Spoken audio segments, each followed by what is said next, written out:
Today's sessions we starts on the topic the bloods. So dear students, मैं आपको ये बता दूं कि सबसे पहले जो हम लोगों ने ये जो सिलेक्ट टॉपिक को क्यों किया, because blood is most common topic है कि आपने आपके जो सिलेबस होंगे अभी ISC के, उनमें हमने आप लोगों ने बहुत बार पढ़े होंगे एटलीस्ट।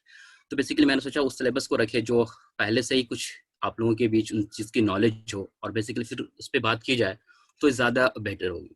फर्स्टली एक डेमो क्लास के अंदर में एक ब्लड टॉपिक को मुकम्मल करना, इस फिनिश करना, इट्स नॉट पॉसिबल। सो हम बेसिकली आज की क्लासों में जो डील करेंगे वो जो मोस्ट पावर पॉइंट ऑफ होंगे ब्लड्स के रिगार्डिंग और जो इंट्रोडक्टिव पार्ट्स होंगे उन चीज़ों पे हम लोग आज की क्लासेस में कंटिन्यू करेंगे। ठीक है, ओके। फर्स्टली जैसा कि जो इस ह्यूमन बॉडीज है, हमारे जो ह्यूमन बॉडीज है जो बने हुए हैं वो डिफरेंट टाइप ऑफ सिस्टम से बने हुए, different type of lots of system. ये नहीं बात कर like respiratory system, digestive system, endocrine system, nervous system, so different type of system. उसमें एक क्या हीमेटोपोएटिक सिस्टम है। इस हीमेटोपोएटिक सिस्टम के अंदर में ही हम ब्लड को डिस्क्राइब करते हैं। हर किसी न किसी जो थिंग्स है उसको हम किसी सिस्टम के अंदर में डिस्क्राइब करते हैं। लाइक अगर हम बात कर ले कि स्टमक, एसोफेगस, इंटेस्टाइन्स की जो बात करते हैं वो डाइजेस्टिव सिस्टम के अंदर बात करते हैं। ठीक है, तो उसी तरह से जो ब्लड हम लोग करते हैं वो किस सिस्टम के अंदर में पढ़ते हैं, जो डील करते हैं वो सिस्टम हमारा होता है हीमेटोपोएटिक सिस्टम। बेसिकली जो हीमेटोपोएटिक सिस्टम जो यहाँ पे उसमें हम लोग डिफरेंट जैसे लाइक बोन मैरो भी आते हैं और भी थिंग्स, तो उन चीज को रख के हम सिर्फ जो blood is most common topic है हम लोगों के बीच में, उस चीजों को हम लोगों ने स्टार्ट किया। तो पहली बात हम यहाँ पे जो स्टार्ट करना है, introductions of bloods. What's blood? Blood हम किसको कहेंगे? The blood is a connective tissue in fluid forms, which is flow in a blood vessels. बच्चों सबसे चीज हमें यहाँ समझनी है कि जो ये ब्लड क्या है, एक कनेक्टिव टिश्यूज है। लेकिन सिर्फ ब्लड ही हमारे बॉडीज के अंदर में एक कनेक्टिव टिश्यूज नहीं है, और भी different type of connective tissues हमारे बॉडीज में, लाइक कार्टिलेज, लाइक बोन, सब चीजें जब क्या है कनेक्टिव टिश्यूज है। लेकिन और सिर्फ अगर हम यहाँ पे डेफिनेशन को कंप्लीट, किसी भी डेफिनेशन को तब हम कंप्लीट समझते हैं डेट उन चीज को कंप्लीटली नॉलेज दे उसके बारे में। अगर हम ब्लड का डेफिनेशन बोले तो समझ में आना चाहिए वो ब्लड के कंप्लीट एक नॉलेज को समझ में कि हाँ उन चीजों के बारे में बोली रही। तो अगर हम सिर्फ कनेक्टिव टिश्यूज बोल के कंप्लीट कर देते हैं यहाँ पे अपने डेफिनेशन को, तो हमें कंफ्यूजन क्रिएट ये होगा कि कनेक्टिव टिश्यूज हमारे बोन में, बॉडीज में क्या है, बोन्स भी है, कार्टिलेज भी है, तो इट्स नॉट। तो क्या है, टिश्यू इन फ्लूइड फॉर्म। तो यहां तक भी ये कंप्लीट नहीं हो रहा, क्योंकि फ्लूइड फॉर्म में बहुत सारे ऑथर्स है वो ये बिलीव करते हैं लिम्फ इज आल्सो फ्लूइड। इन हमारे बॉडी में क्या लिम्फ क्या होते हैं, फ्लूइड्स होते हैं, वो भी कनेक्टिव टिश्यू में बहुत सारे ऑथर उसको भी कंसिडर करते हैं। तो अगर हम fluid form of connective tissue सिर्फ ब्लड को कह ले तो नहीं होगा, वो क्या हो जाएगा, फिर लिम्फ भी हो जाएगा। तो आगे जो इसका सेकंड पार्ट ऑफ डेफिनेशन है, which flow in a blood vessels, वो liquid form of connective tissues जो कि ब्लड वेसल्स में फ्लो करता हो, तो उसे हम क्या कहेंगे, ब्लड कहेंगे। और जब वही liquid form of connective tissue होगा जो सम ऑथर्स इस पे बिलीव करते हैं लाइक लिम्फ, तो वो लिम्फ वेसल्स में करते हैं। तो यहाँ पे फुल डेफिनेशन हम यही कहेंगे, the blood is a connective tissue in fluid form which is flow in a blood vessels. Okay, then जो ब्लड्स हमारे बॉडीज में इसे consider as a fluid of life, इसे हम फ्लूइड ऑफ लाइफ की तरह समझते हैं। बेसिकली अगर सोचें कि लाइक हम समझे कि विदाउट ऑक्सीजन एवरीबॉडी और जितनी भी लाइफ सिस्टम है वर्ल्ड्स में, इस यूनिवर्स में, वो सरवाइव नहीं कर पाते हैं। तो लाइफ, ऑक्सीजन एक लाइफ प्रोवाइडिंग सब्सटेंस है। तो ब्लड भी क्या है, हमारे पास अगर ऑक्सीजन एबंडेंट अमाउंट में हो, हम ले रहे हैं, सपोज दैट हमने इंस्पायर्ड किया और लंग्स तक हमारे ऑक्सीजन जा रहे हैं, बट अगर ब्लड हमारे बॉडी में जो नहीं है, या ब्लड है तो परफॉर्म नहीं कर रहा, लेट्स इमेजिन नहीं है, मिनट की बात करें, तो रिस्पायरेटरी हमारे लंग्स तक तो जाएंगे, लेकिन लंग्स के बाद जो कैरी आउट करता है ऑक्सीजन का, वो ब्लड ही करते हैं, जो हमारे बॉडी के ईच एंड एवरी टिश्यूज को प्रोवाइड करते हैं। ठीक है, तो ब्लड को हम किस करेंगे, फ्लूइड ऑफ लाइफ, क्योंकि अगर नहीं होंगे ब्लड्स तो it's can't image the life, because oxygen हमारे tissue, each and every tissues को नहीं मिल पाएंगे। फिर हम फ्लूइड को, जो ब्लड्स है ना, उसको कंसिडर करते हैं as a fluid of growth. जो ब्लड है उसको इस तरह से भी समझते हैं कि ये फ्लूइड कैसा फ्लूइड है, फ्लूइड ऑफ ग्रोथ समझते हैं, बिकॉज की कोई भी चीजें एक बॉडी के ग्रोथ के लिए क्या चाहिए, न्यूट्रिटिव सब्सटेंस चाहिए। लाइक 3 फूड स्टफ जो होते हैं जो एनर्जी प्रोवाइडिंग सब्सटेंस है, लाइक हम बात करें प्रोटीन्स, और फैट्स, ये सारी चीजें जो है, कार्बोहाइड्रेट्स, ये सारी चीजें जब हम ले रहे हैं एज लाइक डाइट के फॉर्म में लेते हैं, ठीक है, हमारे डाइजेस्ट सिस्टम में जा रहा है, डाइजेस्ट सिस्टम में तो जा रहा है, बट डाइजेशन भी हो रहा है प्रॉपर, यहाँ भी सही है। लेकिन अगर ब्लड नहीं होगा तो डाइजेस्टिव सिस्टम के बाद जो हमारे वहां से एब्जॉर्प्शन हो जाते हैं, एब्जॉर्प्शन के बाद बॉडी को जो न्यूट्रिशन पहुंचाने का काम करता है, ये ब्लड का काम होता है डेफिनेटली। तो अगर हमारे बॉडी को जा मिल रहे हैं, सब कुछ मिल रहे हैं, बट वहां से अगर ट्रांसपोर्ट नहीं हो रहा थ्रू द ब्लड वो न्यूट्रिटिव सब्सटेंस, तो हमारी बॉडी की प्रॉपर ग्रोथ नहीं हो पाती है। तो इसी वजह से हम जो ब्लड्स है उसको consider as a fluid of growth करते हैं, ठीक है। नेक्स्ट, फ्लूइड को, जो ब्लड्स है ना, उसको हम एक तीसरे फॉर्म में भी समझते हैं, फ्लूइड ऑफ हेल्थ। ये हमारे बॉडी के क्या है, फ्लूइड, जो ब्लड्स है वो consider as a fluid of health.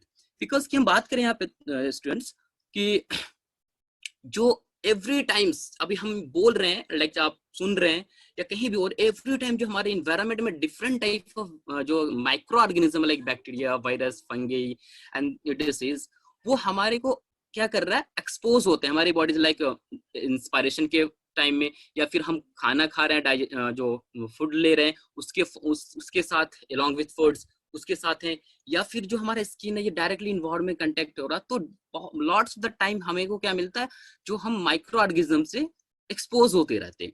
तो फर्स्टली जो ब्लड का काम क्या होता है, ये डिफेंस मैकेनिज्म में स्टार्ट के, मेनली जो हमारे बॉडी में जब डिफेंस मैकेनिज्म की बात करते हैं तो वो टू वेज में, फर्स्ट लाइन में अगर हम देखें तो ये ब्लड का बहुत बड़ा रोल होता है।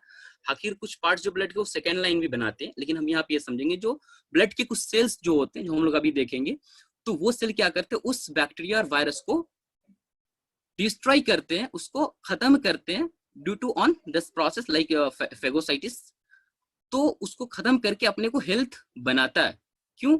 अगर वो बैक्टीरिया का इन्वेजन हुआ, बैक्टीरिया डोमिनेंट हो गया, तो हमारा जो हेल्थ था वो नहीं प्रॉपर वे में नहीं रह पाता। लेकिन जो ब्लड्स थे उन्होंने उस बैक्टीरिया से फाइट किया, ब्लड सेल्स, और उस बैक्टीरिया को डिस्ट्रॉय किया, खत्म किया, और अपना जो हेल्थ था वो हेल्थ कंटिन्यूअसली कंटिन्यू। इसलिए हम ब्लड को कंसिडर करते हैं as a fluid of health में भी। डियर स्टूडेंट, अब आगे की ओर समझते हैं। यहाँ पे जो हमारे बॉडी में क्या डेफिनेटली समझते हैं, बहुत abundant amount of the fluid है हमारे बॉडीज में। तो जो फ्लूइड पूरी बॉडी के कंपार्टमेंट्स में हमारे बॉडी में है, सो सारे फ्लूइड्स को डियर स्टूडेंट हम लोग क्या करते हैं, यहाँ पे दो फॉर्म में कैटेगराइज करते हैं। सारे फ्लूइड्स को दो फॉर्म में कैटेगराइज करने का मतलब, एक वो फ्लूइड जो इनसाइड ऑफ सेल हो, क्या हो, इनसाइड ऑफ सेल हो, उसको बोलते हैं इंट्रा सेलुलर फ्लूइड। दूसरे फ्लूइड जो हमारे होते हैं वो सेल के बाहर, लाइक सेल के बाहर हो, एक्स्ट्रावर्ड आउटसाइड ऑफ द सेल्स। तो सेल के बाहर वाले फ्लूइड को क्या बोलते हैं, एक्स्ट्रा सेलुलर फ्लूइड। हमने डेफिनेशन में ये क्लियर समझा है कि ब्लड क्या है, फ्लूइड है। तो ये फ्लूइड किस टाइप का, एक्स्ट्रा है या इंट्रा है, ये समझना होगा। तो जब हम होल ब्लड की डियर स्टूडेंट बात करते हैं, आपके यहाँ पे दिख रहे होंगे, जब हम होल ब्लड्स की बात करते हैं, तो होल ब्लड में डियर स्टूडेंट ये क्या आता है, ये जो ब्लड है वो एक्स्ट्रा सेलुलर फ्लूइड भी है और इंट्रा सेलुलर फ्लूइड है। वो हम समझे कैसे, क्योंकि जब हम अभी देखेंगे कि ब्लड के कंपोनेंट्स होते हैं, दो components like plasma and blood corpuscles. तो ब्लड में सेल वाले पार्ट्स भी और फ्लूइड वाले पार्ट भी, जिसको हम प्लाज्मा कहते हैं। तो सिर्फ सेपरेट प्लाज्मा क्या है, वो एक्स्ट्रा सेलुलर फ्लूइड है, लेकिन जो सेल्स है लाइक आरबीसीज, डब्ल्यूबीसीज एंड प्लेटलेट्स, उस सेल्स के अंदर की जो फ्लूइड्स है तो क्या हुआ, इंट्रा सेलुलर फ्लूइड। इसलिए होल ब्लड को डियर स्टूडेंट हम लोग क्या बोलेंगे, इज कंसिडर होगा, वो एक्स्ट्रा सेलुलर फ्लूइड भी होगा और इंट्रा सेलुलर फ्लूइड्स भी होगा। तो इन चीजों को, हाँ, सिर्फ अगर प्लाज्मा की बात हो तो हम बोलेंगे एक्स्ट्रा सेलुलर फ्लूइड है। सिर्फ कॉर्पसेल्स जो इसके अंदर में है उसके अंदर की फ्लूइड की बात हो तो इंट्रासेलुलर की बात करेंगे। लेकिन फुल होल ब्लड की अगर बात हो तो हम यहाँ पे समझते हैं क्या, जो फ्लूइड है वो एक्स्ट्रा सेलुलर भी है और इंट्रासेलुलर भी है। नेक्स्ट ये हम लोग समझते हैं प्रॉपर्टीज ऑफ ब्लड्स। ब्लड्स की क्या प्रॉपर्टीज है, किसी भी चीज की कोई प्रॉपर्टीज होती है, तो लाइक ब्लड्स जो यहाँ पे हमारे पास, तो उसकी हम प्रॉपर्टीज को समझने की कोशिश करते हैं। लाइक फर्स्ट थिंग यहाँ पे हम लोग समझेंगे जो कलर्स की, ब्लड का कलर क्या होता है। डेफिनेटली हमारे माइंड में ब्लड बोलते रेड कलर आ जाते हैं, लेकिन डियर स्टूडेंट ये समझना कि रेड कलर हमारे बॉडी जो समझ रहे हैं वो different type of red colours होते हैं, मतलब स्लाइटली वेरिएशन होता है, not major variation, slightly difference होते हैं। तो डियर स्टूडेंट हम कह सकते हैं कि रेड कलर है। लेकिन अभी डियर स्टूडेंट हमने बात किया कि विच फ्लो इन ब्लड वेसल्स, तो क्या था ब्लड वेसल्स जिसके अंदर वो फ्लो कर रहा था, वही आर्टरी एंड जो वेन्स है जो उसी को तो हम क्या बोलते हैं, ब्लड वेसल्स बोलते हैं। कॉमनली क्या बोलते हैं, ब्लड वेसल्स बोलते हैं। जो आर्टरीज होते हैं और ब्लड्स होते हैं उन सारे कॉमनली कलेक्टिवली हम क्या बोलते हैं, उसे ब्लड वेसल्स बोलते हैं। तो थोड़ा सा डिफरेंस है स्टूडेंट, जो आर्टेरियल ब्लड्स है उसमें हम देखते हैं स्कारलेट कलर के रेड के ब्लड होते हैं। यहाँ पे आप देख रहे होंगे स्लाइड पे हमने स्कारलेट को लिखा ही है स्कारलेट कलर से ही। जो आप यहाँ पे कलर्स देख रहे हैं स्कारलेट जो लिखा हुआ, और एक यहाँ पे 2 ड्रॉप ऑफ ब्लड्स भी है जिसमें आप देख रहे होंगे फर्स्ट अप वाला जो वो थोड़ा सा लाइट लग रहा होगा, जो स्कारलेट कलर जिसको हम बोलते, थोड़ा सा बहुत स्लाइट डिफरेंस है। बहुत आप जब माइक्रोस्कोपिक एग्जामिनेशन करोगे तब जाके बहुत क्लियर चीजें समझ में आएगी। यहाँ पे एक्चुअली ये क्रिएटिव इमेज है, तो यहाँ पे हम समझ बहुत ही माइनर डिफरेंसेस है यहाँ पे हम समझ रहे, और माइनर डिफरेंस डेफिनेटली होता ही है, ज्यादा कोई मेजर डिफरेंस नहीं होता। तो आर्टेरियल ब्लड का कलर कैसा होता है, स्कारलेट रेड। वो रेड स्कारलेट रेड कैसा, जैसे से स्कारलेट वर्ड लिखा हुआ सेम कलर वैसा ही होता है। आप ड्रॉप में भी डिफरेंसेस देख सकते हैं। दूसरा जो धीरे ये यहाँ पे है, वेनस ब्लड का कलर कैसा होता है, वो पर्पल रेड कलर होता है। पर्पल रेड लाइक जो पर्पल रेड कलर लिखा हुआ है जो वर्ड सेम लाइक इसी तरह का होता है। और सामने यहाँ पे ड्रॉप ऑफ ब्लड हम देख रहे हैं, 1 ड्रॉप ऑफ ब्लड है, थोड़ा सा देखिएगा बीच में एकदम डार्क लग रहा है। यहाँ पे आप देख थोड़ी सा अगर कंसंट्रेट होकर के देखें तो जो पर्पल कलर रेड ब्लड है वो उसके सेंटर पे आप देख रहे हो थोड़ा सा जो है ना ब्लैक डार्कनेस टाइप का लग रहा हो। बिकॉज की जो आर्टियल ब्लड होते हैं वो मोस्ट ऑक्सीजनेटेड ब्लड होते हैं, दैट्स व्हाई वहां पे जो कलर्स होते हैं वो स्कारलेट रेड दिखते हैं। और वेनस ब्लड्स जो होते हैं वो डीऑक्सीजनेटेड ब्लड्स होते हैं, दैट्स व्हाई वहां पे जो कलर्स आपको दिखते हैं ब्लड्स के कलर थोड़ा पर्पल रेड टाइप में दिखते हैं। ठीक है, नेक्स्ट स्टूडेंट हम बात करेंगे यहाँ पे वॉल्यूम्स की। वॉल्यूम्स क्या है, जो हमारे बॉडी में जो ब्लड है उसकी वॉल्यूम्स क्या है। तो एवरेज वॉल्यूम अगर हम बात करें ब्लड इन नॉर्मल एडल्ट, तो नॉर्मल एडल्ट में क्या 5 लीटर है, 5 लीटर हम देखते हैं। बट अगर हम थोड़ा सा यहाँ पे समझ लें, डेफिनेटली ये मेंशन नहीं है स्लाइड पे, तो और मैं आपको ये बता दूं कि जो मेल एडल्ट होते हैं उसमें 5 लीटर, स्लाइटली लेस फीमेल में होता है, 4.5 लीटर इन फीमेल को हम कंसिडर करते हैं। लेकिन दोस्तों हम लोग ये बात करें कि एवरी, जैसे अब मैं हूँ, आप है यहाँ पे, बहुत सारे हमारे सब लोग है यहाँ पे, सबके क्या सबके बॉडी में 5 लीटर्स होंगे, डेफिनेटली ऐसा नहीं हो सकता। फिजियोलॉजिकल डाटा इसमें भी वेरी। तो यहाँ पे समझने के लिए हम ये समझते हैं कि हम पर केजी वॉल्यूम समझते हैं। तो अगर हम पर केजी समझ ले तो अपने को केजी पता चल जाएगा, तो हमें पता चल जाएगी हमारे बॉडी में कितनी ब्लड है, अप्रोक्सीमेटली पता चल जाएगा। तो जब पर केजी के हिसाब से हम स्टूडेंट देखते हैं तो 70 ml पर केजी जो हमें बॉडी में देखने को मिलता है कि ब्लड, क्योंकि हमारा वेट अलग होगा, आपका वेट अलग होगा, तो हम केजी वाला सिस्टम याद रखेंगे तो डेफिनेटली हमें हर किसी के ब्लड वॉल्यूम निकालने में बहुत इजी हो जाता है यहाँ पे। तो 70 ml पर केजी के हिसाब से निकाल सकते हैं। नेक्स्ट अगर हम यहाँ पे एडल्ट की बात कर रहे हैं स्टूडेंट, यानी कि जो 18 ईयर्स प्लस है, लाइक या फिर चाइल्ड ग्रोइंग एज में है, और स्कूल के बाद जो की एज होती है और प्यूबर्टी से पहले की एज होती है, उन सारे में जब देखते हैं 70 ml पर केजीज होते हैं। फिर न्यूबॉर्न बेबी, यानी वो बेबी जो आज जन्म लिया हो, जो 28 दिन का हो। न्यूबॉर्न जनरली हम बोलते हैं जो बर्थ का डेट होता है और 28वें दिन तक के न्यूबॉर्न को हम लोग बोलते हैं। तो वो बेबी के अंदर में देखा गया 450 ml पूरे ब्लड वॉल्यूम बॉडी का ये होता है। लेकिन फिर वहीं पे हम देखते हैं डियर स्टूडेंट, जो पर केजी वॉल्यूम्स आ जाते हैं वो 80 टू कितने 100 ml पर केजी आ जाते हैं। वो 80 टू 100 ml ये वेरी करता है, क्योंकि बहुत सारे जो बेबी के बर्थ होते हैं वो क्या होते हैं, प्री टर्म हो गए या प्री मैच्योर्स बेबी हो गए या फिर लो बर्थ बेबी LBW हो गए, तो इस वजह से कोई पोस्ट टर्म होते हैं। तो सब डिफरेंट टाइप ऑफ बेबीज का जन्म जब होता है वहां पे हम देखते हैं, तो इस वजह एक 80 टू 100 का फिजिकल डाटा ये वेरीज करेंगे पर केजी के हिसाब से। तो यहाँ पे डिस्ट्रो हम लोग समझ ले कि वॉल्यूम क्या था, एवरेज वॉल्यूम, होल बॉडी समझ में आ गई, और दूसरी जो बात है पर केजी के हिसाब से मेरे को समझ में आ गई हम लोगों को। ठीक है, नेक्स्ट स्टूडेंट हम लोग देखेंगे रिएक्शंस, यानी कि पीएच। जो ब्लड्स के अंदर जो पीएच है और जो स्लाइटली अल्कलाइन होगा, जब आप देखोगे रिएक्शन ये स्लाइटली अल्कलाइन हो, it's pH is normal condition अगर हम देखा है तो 7.4 है। कितना है 7. और जनरली हम लिखते हैं 4, बट एक जो वेरिएशन डाटाज यहाँ पे मिलता है हमें, जो वेरी इतना से इतना कर तो भी हम नॉर्मल कंडीशन में समझेंगे 7.35 टू 7.45।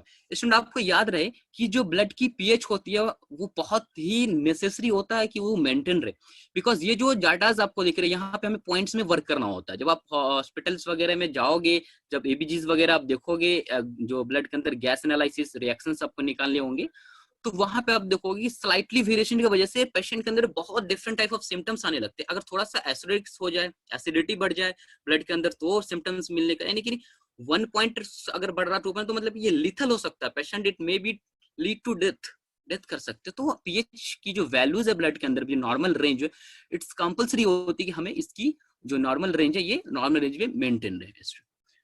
फिर हम जो है देखते हैं स्पेसिफिक ग्रेविटीज। स्पेसिफिक ग्रेविटीज कोई भी चीज की जो फ्लूइड हो उसकी हम एस्पेसिफिक ग्रेविटी लेते हैं। जनरली जो स्पेसिफिक ग्रेविटी को रेफरेंस फ्लूइड एक रखते हैं हम लोग, क्वालिटी कंट्रोल बात कर ले या फिर रेफरेंस फ्लूइड रखते हैं, वो वाटर के सेंस में हम लोग रखते हैं। तो यहाँ की हम देखते हैं स्पेसिफिक ग्रेविटी जो है ब्लड की जो है 1.05 टू 1.061 है, ठीक है। फिर जो विस्कोसिटी है स्टूडेंट, यहाँ पे हम जो देखते हैं जो विस्कोसिटी है ब्लड है, blood is 5 time more viscous than water. जो वाटर हम लोग देख रहे हैं, जो नॉर्मल वाटर जो यूज करते हैं हम लोग डे टू डे लाइफ में, उस वाटर से जो इसकी जो विस्कोसिटी है, यानी कि उसकी जो हम गाढ़ापन, डेफिनेटली अगर हम बात करें अपनी लैंग्वेज में, तो जो देखने को मिलता है वो 5 टाइम मोर है। एक चीज यहाँ पे मेंशन कर हम लोग को समझनी बहुत जरूरी है कि इतना ज्यादा विस्कोसिटी जो ब्लड के अंदर में क्यों होता है, due to the presence of RBCs. RBCs more viscous बनाता है ब्लड को। क्यों बनाता है हम नेक्स्ट अभी आएंगे तो समझेंगे इन चीजों को डेफिनेटली। अब हम लोग स्टूडेंट बात करेंगे कॉम्पोजिशन। ब्लड बोल रहे हैं लेकिन ब्लड के अंदर है क्या, कॉम्पोजिशन, उसके अंदर चीजें क्या है, व्हाट्स ब्लड। तो अब हम स्टूडेंट देखेंगे जो blood contains the blood cell which is called formed element. Blood के अंदर में क्या होता है, ब्लड सेल्स होते हैं, एलिमेंट्स होते हैं and liquid portions known as the plasma. और जो लिक्विड पोर्शन होते हैं उसको क्या बोलते हैं हम, प्लाज्मा बोलते हैं। और जो एलिमेंटल फॉर्म में होते हैं, लाइक हम कह ले, सॉलिड फॉर्म में होते हैं, उसको हम एलिमेंट्स बोलते हैं।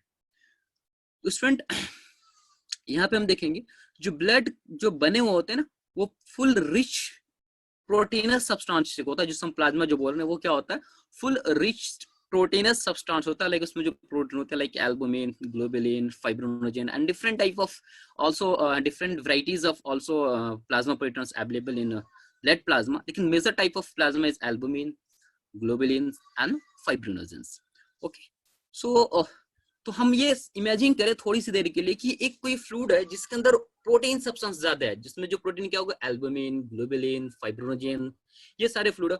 और उस फ्लूइड के अंदर में हमने क्या किया, कुछ सेलुलर एलिमेंट्स को सस्पेंड कर दिया, डाल दिया। लाइक यहाँ पे जो सेलुलर एलिमेंट है वो आरबीसीज, डब्ल्यूबीसीज एंड जो सेल ब्लड सेल्स है, उसको हमने उस फ्लूइड में डाल दिया। और डालने के बाद जो वो फ्लूइड बना वो ब्लड बन गया। सिंपल सी बात, ब्लड क्या है, एक फ्लूइड है जो कि बहुत ज्यादा उसमें प्रोटीन है, प्रोटीन रिच फ्लूइड है। और उस फ्लूइड के अंदर में क्या डाल दिया हमने, वो जो ब्लड सेल्स है उसको डाल दिया। और जो ब्लड सेल डालने के बाद जो हमें रिजल्ट मिला, वो रिजल्ट जो पूरी फॉर्म में जो सब्सटेंस मिला, प्रोडक्ट मिला, उस प्रोडक्ट को ही तो हम क्या कहते हैं, ब्लड्स कहते हैं डेफिनेटली, ठीक है। सो जो ब्लड सेल्स है स्टूडेंट्स, हम यहाँ पे बात करेंगे, there are 3 types of blood हमारे बॉडी में है, ठीक है। जो ब्लड सेल्स है 3 टाइप्स है। First, red blood corpuscles and cells. Dear student, यहाँ पे हम एक चीज समझते हुए चलेंगे। जो कार्पसेल्स एंड सेल्स की बात हम जब यहीं पे ऑब्लिक्स करके हमने यहाँ पे क्या रखा, सेल्स भी लिखा है। बहुत सारे ऑथर्स इन चीजों पे बिलीव करते हैं, जो हम लोग यहाँ पे उस चीज को डिस्कशन कर लें कि आरबीसी में जो हम लोग लिखते हैं तो रेड ब्लड सेल ना बोले और कार्पसेल्स बोले। बिकॉज की बहुत सारे ऑथर्स की ये जो उनकी लॉजिक है या उनकी जो थ्योरीज है उन बेस पे ये कहते हैं, जब हम कार्पसेल्स बोलते हैं तो हमें ये समझ में आती है जो बॉडी की जितने भी आरबीसीज है वो सारे की बात करते हैं। लेकिन जब सेल्स बोलते हैं तो हमें ये समझ में आनी चाहिए कि सिर्फ only on one RBCs in A individual body. लेकिन जब हम फिजियोलॉजी ऑफ आरबीसीज पढ़ते तो किसी इंडिविजुअल बॉडी की कोई एक आरबीसीज को नहीं पढ़ते, फिर पूरी आरबीसीज की फिजियोलॉजी पढ़ते। तो डेफिनेटली मोस्टली कार्पसेल्स बोले तो ज्यादा बेहतर है, but cell is not wrong, मैं ये नहीं कह सकता हूँ, बट डेफिनेटली हम कार्पसेल्स बोलते हैं तो ज्यादा बेहतर होता है। फिर रेड ब्लड सेल्स की जो हम बात करते हैं, क्योंकि जो रेड ब्लड सेल की जो हमारे बॉडी में डेफिनेटली अगर सेल्स की अगर डिफरेंट सेल्स की अगर बात कर ले, पूरे बॉडी में सेल्स की बात करें, approximately 100 trillion cells in our body, एक ह्यूमन बॉडी की बॉडी में 100 trillion. Out of this 25 only, जो हम बात करें कि इस 100 ट्रिलियन में 25 ट्रिलियन सिर्फ और सिर्फ क्या है, आरबीसीज है। आरबीसीज की नंबर बहुत है, बहुत मेजर नंबर है आरबीसीज की। और जो रेस्ट 75 ट्रिलियन बच गए, उसमें हमारे बॉडी के डिफरेंट टाइप ऑफ सेल्स पाए जाते हैं। तो जो आरबीसीज है क्या, बहुत अबंडेंट अमाउंट में हमारे बॉडी को मिलते हैं। नेक्स्ट स्टूडेंट हम लोग यहाँ देखते हैं आरबीसीज को हम इरिथ्रोसाइट्स के नाम से भी समझते हैं। देखिए स्टूडेंट, यहाँ पे ये चीज है, जो इरिथ्रोसाइट्स हम क्यों बोलते हैं, क्योंकि यहाँ पे जो वर्ड्स है, जो हम हमारे सर भी यहाँ पे जो डील कर रहे थे, बता रहे थे आपको टर्मिनोलॉजी के बारे में, बहुत ही अहम रोल होती है। तो यहाँ पे जो इरिथ्रोस वर्ड है, ये यहाँ पे इरिथ्रोसाइट्स, साइट डेफिनेटली हम लोग लास्ट वाली चीज को, साइट जो यहाँ पे क्या सी लास्ट में, इस वर्ड को आप लोग गौर से देखें, क्या ERYTHROCYTES, तो लास्ट के जो साइट्स है CYT, इसके मतलब जो होते हैं वो क्या होते हैं, सेल होते हैं। और उससे पहले जो वर्ड है इरिथ्रो, तो इसमें से ओ को बीच में रहने दें और इरिथ्रो आर के आगे एस हम लगा लेते हैं, तो इरिथ्रोस का मतलब होता है रेड, रेड कलर होता। ओ यहाँ पे क्या कनेक्टिंग वर्ड है, तो इरिथ्रो जो वर्ड्स है ना, इरिथ्रो जो वर्ड्स है डियर स्टूडेंट, वो वर्ड्स एक्चुअली क्या है, वो वर्ड्स के मतलब ये रूट वर्ड है, जो रूट वर्ड होते हैं वो कभी चेंज नहीं होते उसके थिंग्स, ठीक है। तो यहाँ पे जो टर्मिनोलॉजी हम लोग पढ़ेंगे तब समझते हैं, वहाँ पे root word, stem word and connecting word and suffix and prefix, तो यहाँ पे देखते हैं, ठीक है। तो इरिथ्रोसाइट्स का मतलब क्या होगा, इरिथ्रो मतलब रेड, साइट्स मतलब सेल, जो लाल सेल्स है हमारे बॉडीज के अंदर में, ठीक है। और फिर एक मिनट, ओके, और मैं थोड़ा सा टाइम की दिक्कतें हैं, तो डेफिनेटली मैं शॉर्टली इनको कंप्लीट करते हैं, फिर हम लोग आगे कंटिन्यू करेंगे। व्हाइट ब्लड कार्पोसेल्स, फिर डेफिनेटली तीसरे जो सेल्स है हमारे पास क्या होते हैं, व्हाइट ब्लड कार्पोसेल, जिसको हम ल्यूकोसाइट्स बोलते हैं। यहाँ पे भी वही चीज होती है, ल्यूकोज वर्ड है जिससे बना हुआ ये ल्यूकोसाइट्स आते हैं, और वो ल्यूकोज के मतलब व्हाइट्स होते हैं, और इसी वजह से ये सेल्स होते हैं व्हाइट्स होते हैं, डेफिनेटली इस वजह से इसको हम ल्यूकोसाइट्स बोलते हैं। देन थर्ड जो आते हैं हमारे बॉडी में क्या, प्लेटलेट्स है।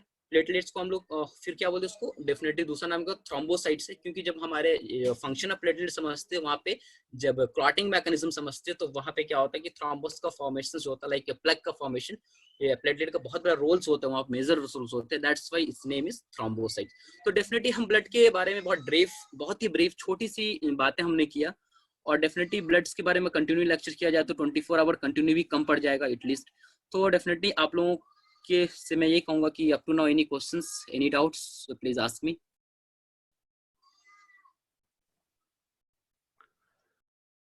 थैंक यू डॉक्टर मजहर साहब।